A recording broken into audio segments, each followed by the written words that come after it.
Before you reach for that aerosol can, pause. Examine your plants meticulously. Scrutinize the stalks and the hidden undersides of the foliage where aphids congregate. Observe any other occupants. Notice something dark, something bristly, something that appears, quite frankly, out of place amongst your blossoms. You've likely encountered it before, perhaps even attempted to eradicate it. It bears the hallmarks of an invader. It exhibits the movements of a hunter. It is nothing like what you associate with a thriving, picturesque garden. Yet, if you administer a spray, if you opt for the pesticide and eliminate the entity before you, you will have just annihilated your garden's most precious confederate. The very organism that stood as a bulwark between your flora and the aphid onslaught that would have decimated them. That dark, spiky, unfamiliar creature on your plant's stem is a ladybug, in its nascent stage. It has not yet assumed its familiar form. Today, we will trace its complete life cycle, from the inception of its egg to the moment its iconic crimson carapace solidifies under the sun. For the intervening period encompasses one of the most astonishing metamorphoses within your garden's ecosystem, and comprehending it will fundamentally alter your perspective on your plants, your pests, and that bottle of insecticide beneath your sink. Let us commence with the organism that most individuals fail to connect with the adult ladybug. The nascent ladybug, or larva, emerges from tiny, lemon-hued ovular eggs, meticulously deposited in compact arrangements on the underside of leaves, invariably in proximity to aphid clusters. This strategic placement is deliberate. The mother ladybug does not randomly disperse her progeny. She identifies an aphid infestation, evaluates its scale, and positions her eggs directly adjacent to it. A living larder, provisioned and prepared for her offspring the instant they hatch. What emerges from these eggs bears no resemblance to its progenitor.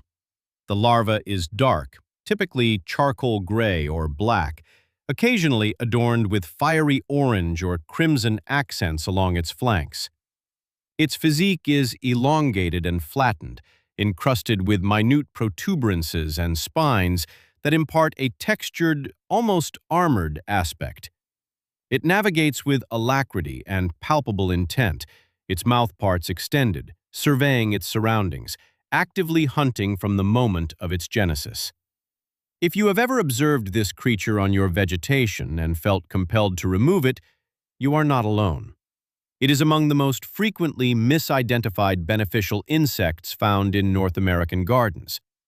To the casual observer, it appears as an unwelcome interloper, an aggressive entity poised to inflict damage. In reality, the situation is precisely the inverse. The ladybug larva is one of the planet's most formidable aphid predators. A solitary larva, during the interval between its emergence and its transformation into a pupa, is capable of consuming between 200 and 400 aphids. It does not passively graze, it actively hunts, traversing plant surfaces methodically, locating aphids through olfactory cues, capturing them with its mandibles, and devouring them individually with a swiftness and proficiency that no chemical spray can match in terms of precise targeting. And here is the crucial aspect for your specific garden. The larva does not merely consume existing pests. It actively seeks out aphid colonies. It gravitates towards dense aphid populations rather than avoiding them, whereas a spray indiscriminately eradicates beneficial insects alongside pests, and soil-dwelling organisms alongside the intended targets. The larva proceeds directly to the source of the problem and addresses it at its origin, leaving all other life undisturbed. Investigations undertaken at Cornell University's Department of Entomology have substantiated that a single ladybug, throughout both its larval and adult phases, can consume as many as 5,000 aphids in its lifespan. In a garden where ladybugs are well established, aphid colonies seldom reach levels that result in visible plant damage. Their population is perpetually and automatically regulated by the predators already present. The spray can is addressing an issue that the ladybug was already resolving, and in the process, the spray is eradicating the solution itself. However, the larva represents merely the introductory chapter of this narrative. Following 1 to 2 weeks of voracious feeding, during which it progresses through 4 distinct developmental stages known as instars, shedding its exoskeleton each time to accommodate its expanding form, the larva seeks out a protected location. It anchors its posterior firmly to a surface and ceases all movement. It arches its body forward, hardening into what most observers perceive as a diminutive, peculiar, orange and black casing affixed to a leaf or stem.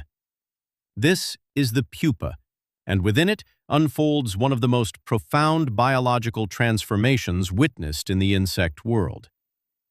The larval body does not merely reconfigure itself. It undergoes a process of partial dissolution and subsequent reconstruction. The tissues of the larva break down into what entomologists term a cellular slurry, a suspension of undifferentiated cells known as histoblasts, from which the adult form is meticulously assembled according to a genetic blueprint that has remained dormant since the egg was initially laid. The limbs, the wings, the multifaceted eyes, the distinctive spotted wing covers, the rigid crimson shell that encloses the wings. All these structures are meticulously constructed from their foundational elements within the pupal casing over a period of 7 to 10 days. When the pupal shell fractures, the entity that emerges is not yet the familiar ladybug. The newly emerged adult is tender, pallid, sometimes nearly yellow, its spots indistinct or entirely absent. It adheres to the discarded pupal casing for several hours while its outer skeleton hardens and its pigmentation develops. The crimson deepens, the spots intensify, and then it unfurls its protective shell, extends its wings from beneath it, and takes flight.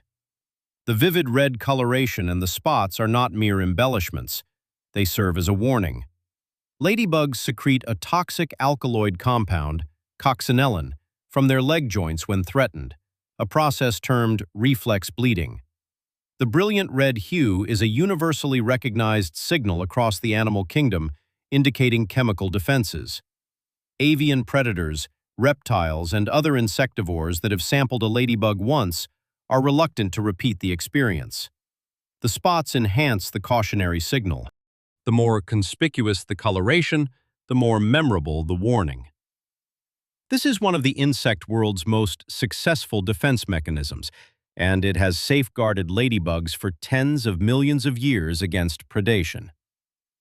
Now, here is where the story takes a turn that most gardeners are unaware of, and it is this aspect that lends genuine urgency to the discussion about spray bottles. Not all ladybugs inhabiting your garden are indigenous species. Since the 1980s, a species known as the Asian lady beetle, Harmonia axaretus, has proliferated across North America, having been intentionally introduced as a biological pest control agent. It is larger than most native ladybugs, exhibits variable coloration ranging from orange to red, and can be identified by a distinctive M-shaped marking situated just behind its head. It is an aggressive competitor that outmaneuvers native ladybug species for sustenance and territory. Occasionally preys upon the eggs and larvae of other ladybug species, and has contributed to the documented decline of several native ladybug populations continent-wide. It is also the species most inclined to seek overwintering sites within homes during the autumn, congregating in large numbers in wall cavities and attics, leading to the annual ladybug influx many homeowners experience each fall. This distinction is significant because native ladybug species, including the two-spotted ladybug, the nine-spotted ladybug, and the convergent lady beetle, are experiencing a quantifiable decrease across North America. The nine-spotted ladybug, once the most prevalent species on the East Coast, has become so rare that entomologists have initiated a citizen science program, the Lost Ladybug Project, to monitor remaining populations. Habitat destruction, the use of pesticides, and competition from introduced species have reduced native ladybug numbers to a fraction of their former abundance 50 years ago. When you apply treatments to your garden, even those marketed as safe or organic, you are eliminating the food source upon which ladybugs depend. The absence of aphids translates to the absence of ladybugs, and the absence of ladybugs means that the subsequent aphid infestation will proliferate unchecked. Gardens that necessitate the most extensive pesticide intervention are, with rare exceptions, those harboring the fewest beneficial insects. Conversely, gardens with the fewest beneficial insects are those that have been subjected to the most intensive pesticide application. It is a self-perpetuating cycle that intensifies with each application. An increase in pests leads to increased spraying, which results in fewer allies, thereby fostering more pests. Breaking this cycle commences with a decision to exercise patience. When you detect aphids on your plants, allow 3 days to pass before resorting to any intervention. In the majority of instances, if ladybugs are present anywhere within your garden, their presence will be detected and they will commence their aphid control within that time frame. Observe for their eggs, those small yellow clusters on the undersides of leaves near concentrations of aphids. Look for the larvae. Watch for the adult ladybugs actively patrolling the stems. If you witness them engaged in their work, refrain from using the spray. They are fulfilling their ecological role, and they will do so with greater thoroughness, precision, and minimal collateral damage than any substance you might apply yourself. If your objective is to actively foster a ladybug population in your garden, the strategy is straightforward. Cultivate plants that provide pollen and nectar. Adult ladybugs feed on these resources between aphid seasons, and flowers such as dill, fennel, marigolds, and yarrow are particularly beneficial. Throughout the winter, leave some leaf litter and hollow stems undisturbed. Ladybugs seek sheltered debris for overwintering, and a meticulously tidy garden in the autumn deprives them of the necessary habitat to return in the spring. Moreover, discontinue the use of broad-spectrum sprays, not solely the harsh formulations, but all of them, and allow the natural equilibrium to reestablish itself. Because a garden inhabited by ladybugs does not require you to wage its battles. It is already engaged in them, silently and precisely, one aphid at a time, on the hidden surfaces of leaves, in the shadowed crevices between stems, in its larval form that most individuals fail to recognize, and which far too many attempt to eradicate. The next time you observe something dark and spiky in motion on your plants, before you reach for anything, look more closely. Count its appendages. Examine for any orange markings, because what you are observing may not be a pest at all.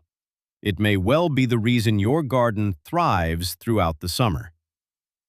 Have you ever encountered a ladybug larva in your garden and mistakenly identified it as harmful? Or have you witnessed a ladybug population effectively manage an aphid infestation without any human intervention? Share your experiences in the comments section below. I read every submission. And if you wish to gain insight into another garden ally that most people indiscriminately eliminate upon sight, an organism that operates under the cover of night while you sleep, within the most secluded areas of your outdoor space, the subsequent video awaits your viewing.